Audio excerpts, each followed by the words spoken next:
Hello and welcome to the Doopy Bros discussion on Stephen King's It, in which we'll be comparing the new film with part 1 of the TV miniseries. Don't worry, we won't waste your time with part 2. The story of course focuses on Pennywise the Dancing Clown as he terrorizes a group of wannabe hipsters in the fictional town of Derry. Basically, it functions as Stand By Me with a killer clown, which really should have been the tagline. Question is, which movie is it and which movie is just plain shit? Oh, and spoiler alert if you haven't seen these movies, by the way. The original, set in 1960, is fondly remembered for scaring the bejesus out of an entire generation, thanks in no small part to the legendary Tim Curry as Pennywise. The new version shifts the story to 1988, allowing for some obligatory nostalgia and replaces Curry with Bill Skarsgard, Tarzan's bro and Dr. Selvig's son, FYI. The new movie drops the original's time switching to focus on the kids, though like its counterpart adds several new scenes that aren't in the book. Horror remakes have a bit of a jaded history, and happily the new movie is one of the better ones, though it's by no means perfect. But for a film that was made for just $35 million,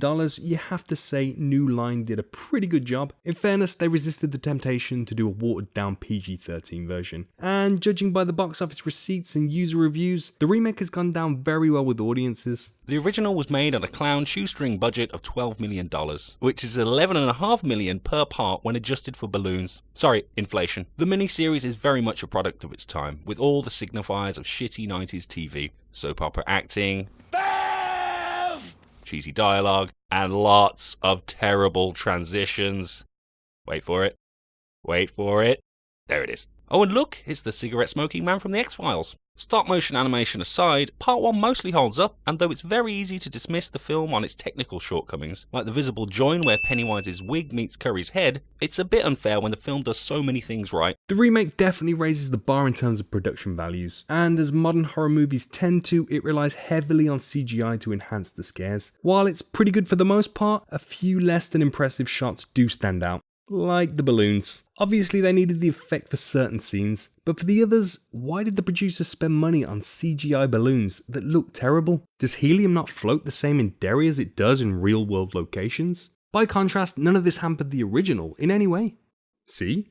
Terrifying! This being the age of internet nitpickery, you'd have to imagine the creative process was tricky. Firstly, the remake had to avoid copying the original and then try not to out-Curry Tim Curry. The very reason clowns are scary. You can see it relishes every moment it had playing it, particularly at the end when it becomes truly terrifying. We're not trying to be funny here. It is Curry's preferred pronoun these days. But side note, Curry's a bloody nice bloke in real life. Despite suffering a stroke in 2012, he still regularly meets and greets fans.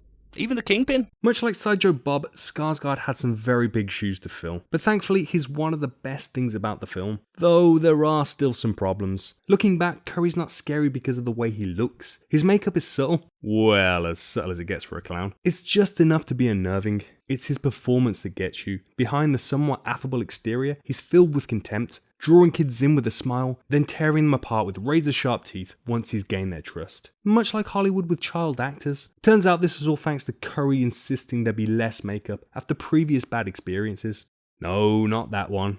There it is. See? He is legendary. The new Pennywise is purposefully designed to appear unsettling. Regular clowns just don't cut it anymore apparently. Thing is, they don't pull it off 100%. An elongated noggin, a cracked forehead, and those horrible yellow eyes are kinda gimmicky these days. Like the original, the emphasis should have been on its performance, so it's a shame we don't get to see more of Skarsgard's acting. The best thing you could say is that he doesn't try to ape Curry, and yes, that was a Congo reference. Bill, good clown.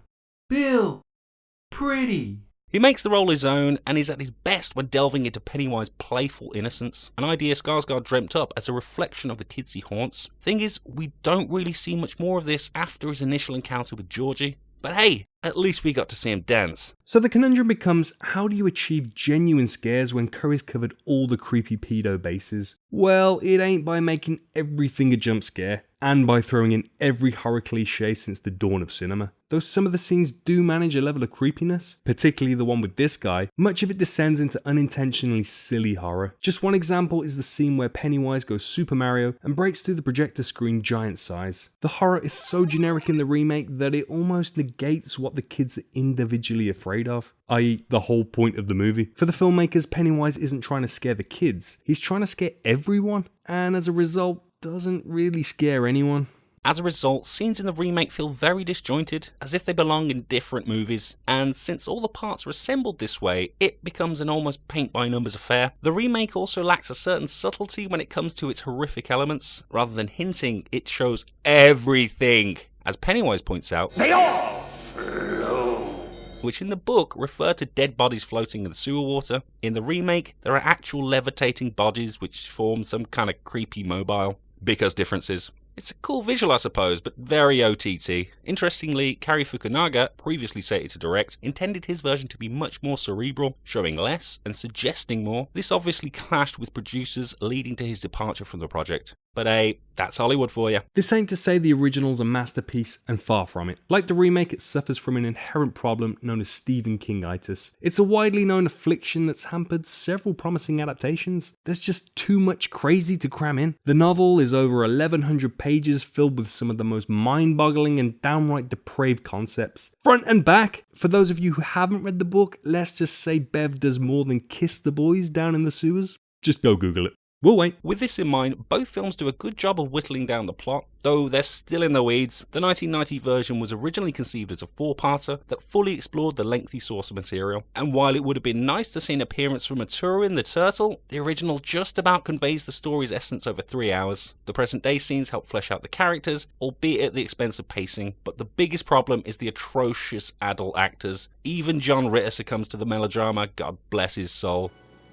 Mike? It says a lot when your child actors are more competent. In fairness to the remake, it was sensible keeping all the 1988 stuff in a single chapter. And the new kids on the block are definitely very talented, only there's far too many of the little fuckers, and some are rendered useless like Mike and Stan. Axing at least 2 might have been a good move, since it's difficult to distinguish between them beyond, okay, that one's a girl, that one's fat, that one's Jewish, oh, and there's the token black kid. Seriously, he gets like 4 lines in the entire movie. Focusing on the more competent actors like Finn Wolfhard from Stranger Things might have been a better approach. Which brings us to the climax. Unsurprisingly, there's a lot more going on in the text, including a confrontation between Frankenstein's monster and the bullies, but I guess paying royalties was beyond the remake's budget. Or maybe Universal just didn't want to compromise their own monster oh yeah, they fucked that up several times now, haven't they? Bride of Frankenstein, anyone? Again, the remake does things a little differently, electing to pummel Pennywise half to death, because how else would you take on an eternal demonic creature? Battery acid? The losers on page and TV use a slingshot to injure it rather than the bolt gun and the baseball bats. They give us a hint of the deadlights in both versions, but there's no ritual of Chud, and certainly no giant turtle. Perhaps it's for the best. Depicting a psychic battle of wills was always going to be an impossible task, though both movies end somewhat cartoonishly as a result, and Pennywise really should be murking these chumps. So who wins the Battle of the Its? This one's tough to call. Clearly both adaptations are flawed, and they're more or less the same movie, truth be told. The original has the superior scares, which mostly hold up after 27 years, and obviously Tim is the better antagonist. Hyperbole for the remake feels a bit much, but again it achieved way beyond cynical fan expectations, even if it is over-reliant on generic jump scares. On this occasion, we'll cop out and say it's a draw. They're both silly movies, but they're both pretty great in their own special way. Now all that remains is to brainstorm who might play the grown-ups in the sequel. Surely Chapter 1's success will attract at least a couple of stars. Perhaps Seth Green could come back to play adult Richie Tozier? Oh wait, we said stars. Thanks for watching, folks. This is the part where we say things like subscribe, comment, and like. So do those things, or, just do whatever you want. Beep beep, Richie.